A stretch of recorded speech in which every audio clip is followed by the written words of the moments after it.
There's not a ton that people in this country agree on, left versus right, but something that we're seeing more and more people getting aligned on is fuck flock cameras. And if you're someone that's, maybe heard about it, but you don't know fully what a flock camera is, here's the thing. There's a good chance that your movements have already been recorded by one. Because Flock Safety is this company that makes automatic license plate readers, or ALPRs, which are AI-powered cameras installed by police departments, cities, businesses, schools, and neighborhoods all across the country. They capture the make, model, color, license plate numbers of the cars that pass by, and the date, the time, and the location of detection. And you've got Flock saying, hey, they're made to help communities respond to crime and safety incidents by helping recover stolen vehicles, aiding police investigations, and just so much more. But then you've got just so many critics arguing that these are tools of just a surveillance state, with, for example, the ACLU explaining, if there are flock cameras in your city, they are tracking, logging, and sharing your movements without a warrant. Or because you have this situation where when one flock camera detects a vehicle, that information is stored in Flock's system and can be searched by participating law enforcement agencies anywhere, right? Not just by officials in your town or even your state, but at any agency with a Flock contract allowing this level of access. And while Flock, they're not the only company creating and deploying this kind of technology, they are by far the most prominent and well-known. They capture 20 billion license plate reads per month across 6,000 communities. And you've got the ACLU estimating that between 80 to 100,000 of these cameras are installed in both urban and rural areas throughout the country. But also, I'll tell you that by the time that you're just even done watching this video, there might be 1 or 2 less in this country. And that's because of the rapid rate that you're seeing these things getting vandalized. Right? You're seeing things like over in Avon, Colorado, you had the police posting about felony criminal mischief after 3 cameras, including a flock camera, were knocked down and destroyed. And the reason I bring up that one specifically is because on the post where they asked the community for any information, they ended up getting 18,000 comments, but not from people that were like, hey, I want to help, but rather just from so many people who are expressing their frustration with flock surveillance and even people actively supporting the destruction. And then you're seeing things like a guy in the Minneapolis area, he's gone viral for posting videos about how he's climbed up poles to take down dozens of flock cameras in his state. He's even posted content teaching others how to do the same. Then in California, he had some throwing paint on them, others accused of straight up running them over with their cars. And it's all over. In Florida, they've also been hit with spray paint. In New York, they've been sawed in half. In New Mexico, a guy was accused of destroying multiple cameras and then replacing them with flags. And there, even after a judge said that she would issue an arrest warrant, he told the local news, you have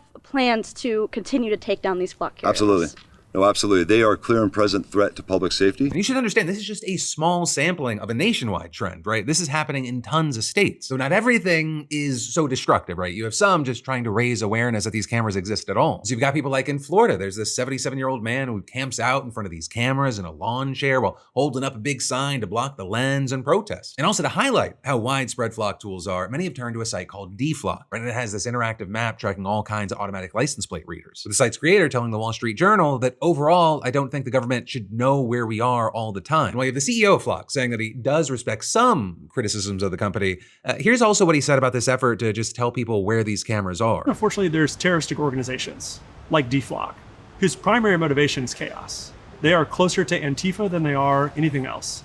And that, I think, is unfortunate, because we don't want chaos, or I don't want chaos. I like law and order. So essentially, if you're not on board or using this site, you made the site, that's terrorism, organized terrorism. And while he has since apologized, 1, a lot of people just don't believe him, but also 2, many believe that this response in general, it just highlights the problem here. And in some ways, the backlash against Flock is working. Cities, towns, and counties across the country, they have been holding these tense town halls where you have residents objecting to their taxpayer funds or other public grants being spent on these cameras. And sometimes it works. Around 55 localities ended their contracts with Flock in the past year. Right, and one of the things is that concerns about these cameras, they go way beyond just how freaky it is that they capture and store our cars' movements. Right, you had 404 Media doing this report alleging that they can be used to track individual people, not just vehicles. Right, and claiming that police departments have used these cameras for this purpose hundreds of times using searches like heavy-set male with black and white hat or person on skateboard. And you had their article explaining these are called freeform searches and allow cops to use Flock's system as though they would use a search engine, with Flock's AI and image recognition interpreting what footage and which people are relevant to a police officer's search. And these searches, they'll go across dozens or even hundreds of networks of cameras at once. And they're often vague enough that they end up pulling images of unrelated innocent people. Now for their part, you had Flock publishing a blog post earlier this year saying that it's not a mass surveillance tool, insisting that, quote, Flock ALPRs do not and cannot track vehicles, much less individual people. They also told 404 that these freeform searches are not facial recognition and that their products do not have or use any facial recognition technology. And while you've got people doubting that, whether it be now or what they do in the future, many also think that they don't need facial recognition tech to be alarming. Right? And so you have people like a senior policy analyst from the ACLU saying, much of the world hasn't quite caught up yet to how much more powerful a surveillance camera is today compared to a few years ago. AI video analytics means that giant oceans of video data can now be searched the same way big text files can be, including for sensitive content such as t-shirts, tattoos, shoes and bumper stickers. Even without face recognition, that's a significant increase in surveillance capability. Right? And you also had a policy council, the Center for Democracy and Technology, saying these cameras, they're like a bait and switch. Right? It's like being told that you're getting a smoke detector and then later learning that it also records all your conversations. And understand, Flock's cameras are already being abused by some of the police officers who use them for personal searches like stalking exes. Newsweek alone found examples in 12 states where officers had been accused of misusing these cams. And it's happened multiple times just here in Georgia, where some officers have been charged with violating their oath. And they're not alone. In Alabama, some officers have been fired or resigned for improperly using the cameras. In Milwaukee, an officer was sentenced to 12 months probation after using Flock to track his ex-girlfriend and her new partner, but apparently searching for her over 120 times in the system. I mean, they also have issues with a lack of transparency for what exactly these cameras could be used for. Are you with the Electronic Frontier Foundation saying that there was this one case in Texas where deputies said that they were searching for a woman as a missing person, when in reality, they were using data on her as a part of an abortion investigation. There are then also reports that ICE are using these cameras for immigration enforcement, and in California, police allegedly illegally share data from automatic license plate readers with ICE and Border Patrol. And then you also have just tons of these situations where these cameras fuck up and they misread plates and they cause confusion or even lead police to investigate the wrong person. Or you had Business Insider reporting that there was one town in California where Flock's machine learning software misread license plates in 71% of the alerts that it sent to officers. If you had an employee that failed 71% of the time,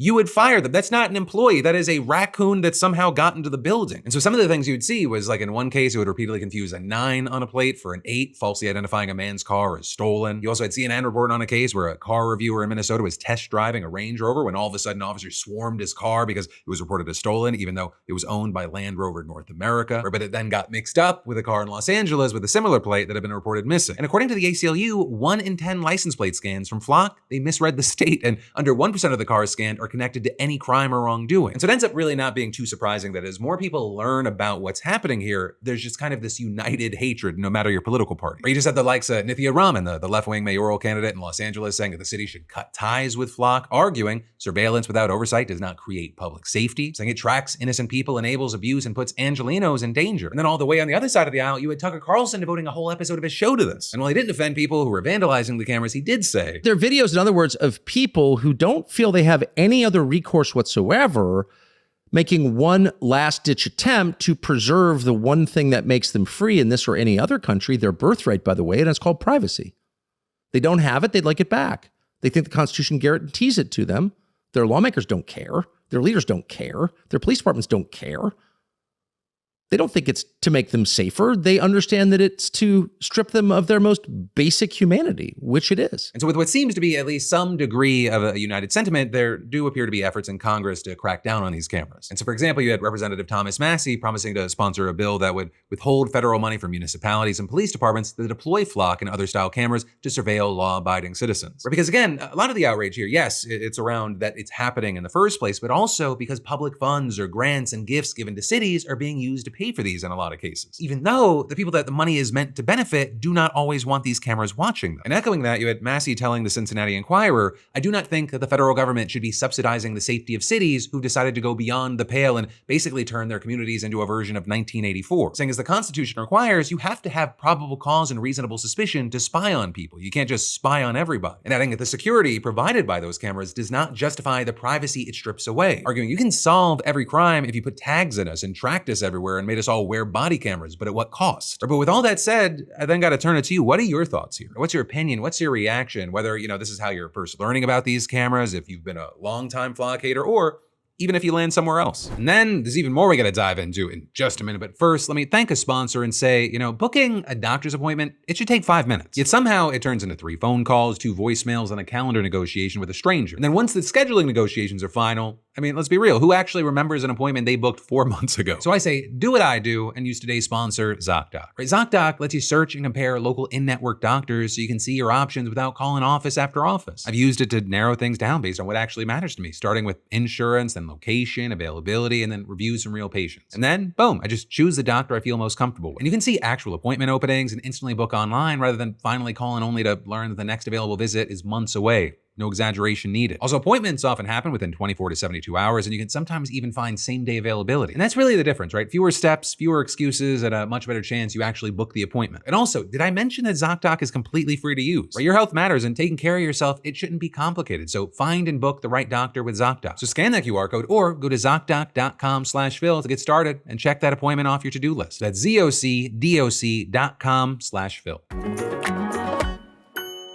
But then diving right back into the news, we've got to talk about this insane Max Miller situation. He's a second-term Republican representative who got big quickly, mostly because of his close relationship with Donald Trump. And it was kind of this foregone conclusion that he was going to win his re-election against Democratic candidate Brian Poindexter, because the seat and district, it's really firmly red. Then you had this dispute with Miller's ex-wife, Emily Moreno, gaining more and more attention. Because you have Emily accusing Miller of abusing both her and their 2-year-old daughter, specifically saying that he threw scalding hot water from a skillet at Emily, held a gun to her head, shoved her up against the wall, and Emily says that he even fractured their daughter's collarbone and bruised her shoulder. But Miller, he's publicly denied all this and gone on the offensive, calling Emily mentally ill, a liar, and a stalker who has put both him and his daughter in danger. Also in court, he's accused her of making repeated false reports to Child Protective Services, medical professionals, and law enforcement. You have him saying that she has untreated bipolar disorder and that she's stalking him and trying to damage his reputation. And as far as her daughter, Miller says that her broken collarbone was actually Emily's fault, caused by her reckless driving. So with all that, Miller has sued both Emily and her legal team for defamation, and you had a campaign spokesperson saying, "The facts speak for themselves. The court has continued to permit him joint custody of his child. If there were credible evidence supporting these outrageous accusations, that simply would not be the case. Congressman Miller will continue to vigorously defend his reputation against false and reckless allegations designed to inflame public opinion rather than reflect reality." And while all of this is largely playing out in the court and the headlines, you have Emily staying out of the public eye for the most part. Her father, right, Republican Senator Bernie Moreno,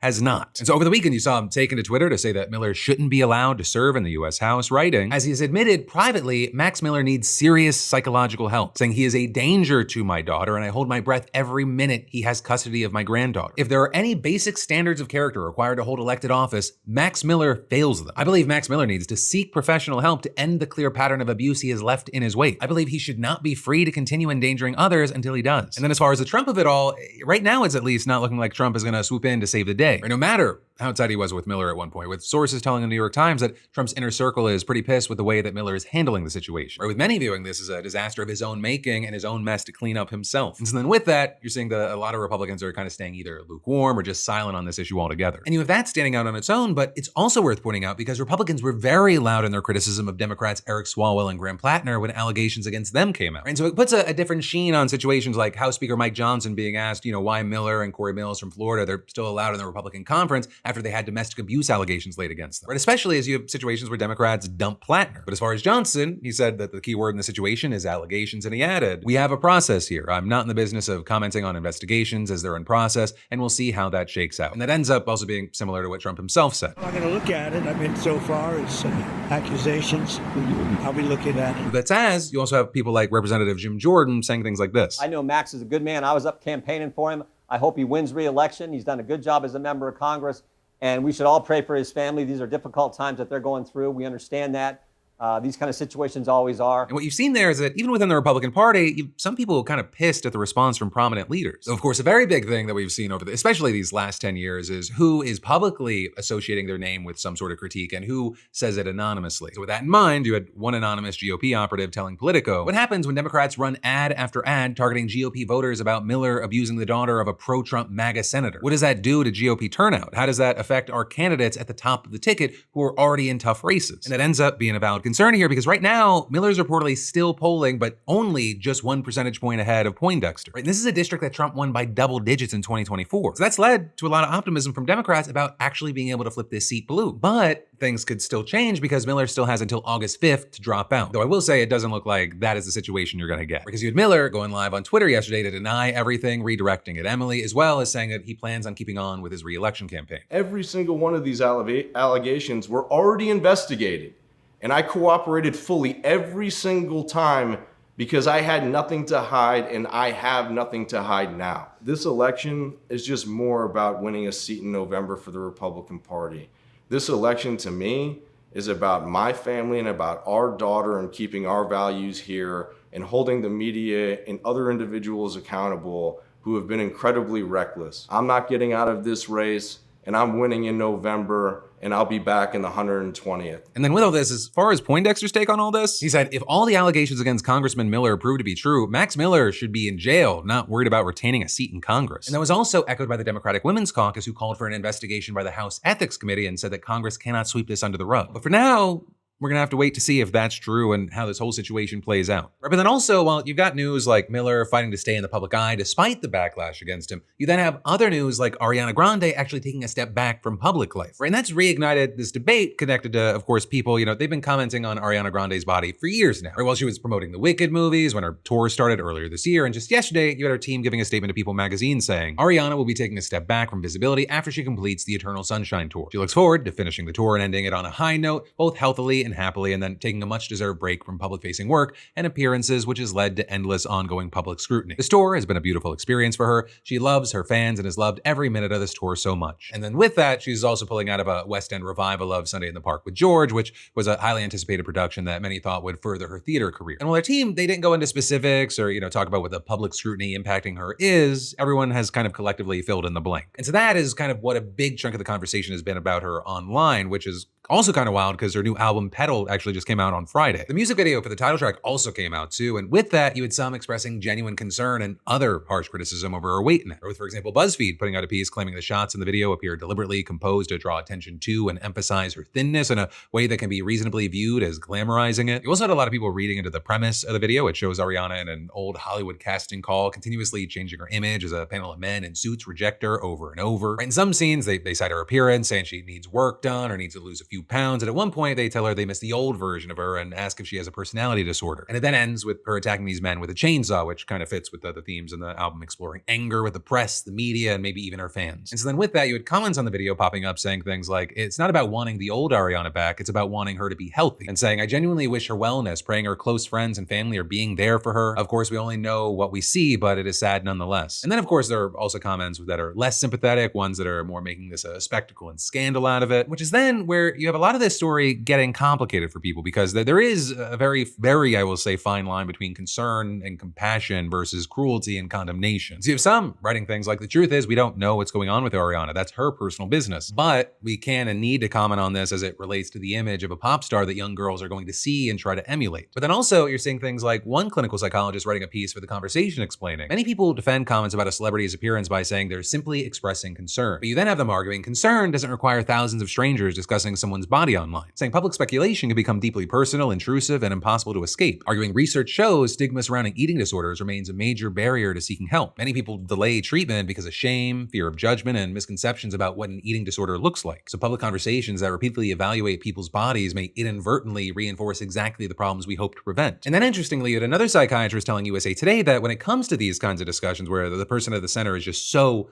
visible, the best thing to do is to not talk about them directly, but talk about the issue at large. Like instead of asking whether a specific person looks too thin, we can talk about the broader patterns we're seeing, the rapid rise in the visibility of medications like GLP-1s and the messages they send when used outside of current clinical guidelines. And saying when the focus stays on individual bodies, even with good intentions, it can quickly become toxic and harmful. But again, it ends up being tricky for a lot of people because in publishing these pieces, the people behind them are still in fact in some way talking about Ariana Grande. And then it's also worth noting that while many articles exploring how this should be discussed naturally bring up eating disorders, there is no public knowledge about what Ariana is or is not suffering from. Right? And I'm not bringing that up to suggest that she is, but it has become a part of this very sensitive conversation. But ultimately, that's where we are. And I do end up having to pass a question off to you of what are your thoughts on this? I feels like this topic comes up at least once or twice a year, right? Whether it be with Ariana Grande specifically or kind of whoever one of the stars is at the time. Right? But then from that, for your final block, as I like to try to do on this show, we've got more news you need to know that I'm going to try and cram in before you go. First up, you've got Trump's so-called anti-weaponization fund now dead and gone, at least for now, though that's also not even the end of the story. Because you had Todd Blanche announcing this formal order yesterday just in time for his confirmation tomorrow, saying the fund is not operative, no funds were transferred, no process for receiving claims was established, no claims were paid. This order establishes beyond any doubt that there is no fund. Because while Blanche said back in June that they were letting it go after all the backlash they got from people on both sides of the aisle, with Senate Republicans John Cornyn and Tom Tillis saying, hey, hey, we want that in writing. And so they put his confirmation on hold last week. And that might have been a smart play because Trump, he was apparently still holding on hope to keep it. Even this weekend, you had him claiming that if Cornyn and Tillis kept blocking Blanche's confirmation, he'd just keep him on as acting AG and keep pushing to get the fund passed, saying it'll immediately be back on the table and I will get it done. But then to that, you had Tillis saying President Trump clearly intends to resurrect the payout pot for punks, which I guess is his word for January 6 rioters, and saying it's unfortunate that Todd Blanche, who I consider qualified for the job, will not be confirmed because of this reversal. Hopefully we can resolve this by Tuesday. And so while it looks like, yesterday's order cleared things up there, you also had Cornyn and Tillis having concerns about Trump's tax immunity with the IRS. Right? They wanted to make sure that it wasn't some get out of jail free card that he could use for any tax investigations in the future. And so Blanche, she threw in a blurb in the order to clear that up as well. But that is just for the future, right? This keeps up the part of the deal that's saving Trump something like $600 million. Which apparently that part, all well and good with Cornyn and Tillis, who made a joint statement this morning saying that their concerns had been addressed. And so it looks like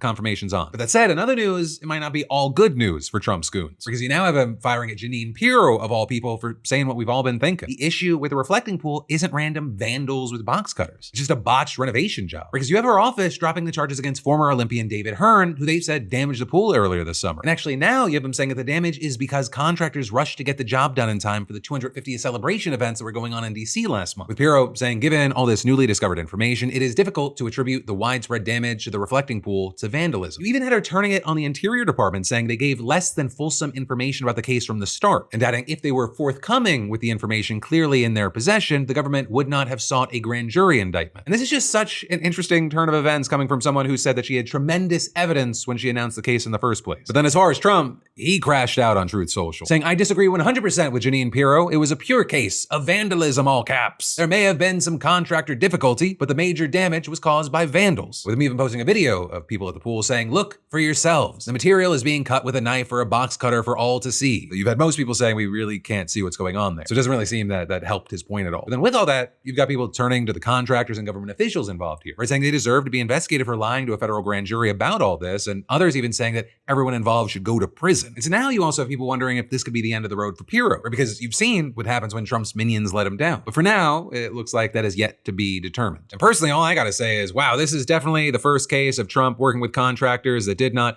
end well. Then in other news, you're currently watching one of the worst crypto disasters in recent memory unfold in real time, and it is targeting the one group of people who actually did everything right, because hackers have managed to breach Coldcard and drain almost $100 million from over 1,200 Bitcoin addresses in about 41 minutes. And this is a just massive deal because Coldcard was supposed to be the gold standard offline hard wallet, and so now you have people wanting answers. Because a hack of this magnitude, it raises a lot of questions. I mean, this is an offline wallet, meaning it is not connected to the internet at all, and therefore it's supposed to be extremely secure. So how did the hackers managed to get the keys from these wallets? And well, a security advisory from Block revealed that there was a massive coding mistake in certain Coldcard firmware versions. And so this made it so that the wallets generated recovery phrases were predictable, and so the attackers didn't need physical access to your device. They literally mathed out the keys and emptied the vaults remotely. And the real salt in the wound for people who use CoinKite's wallet, updating your firmware or moving the Bitcoin to another wallet will not save your funds if your seed phrase was created on affected software. Weakness stays attached to that recovery phrase. Or you can think of it like a password. Updating your computer won't matter if hackers still know your unupdated password. So you've got users being urged to make a brand new recovery phrase after updating or risk all your Bitcoin. And while you had CoinKite CEO Rodolfo Novak issuing a public apology saying he's devastated and taking full accountability,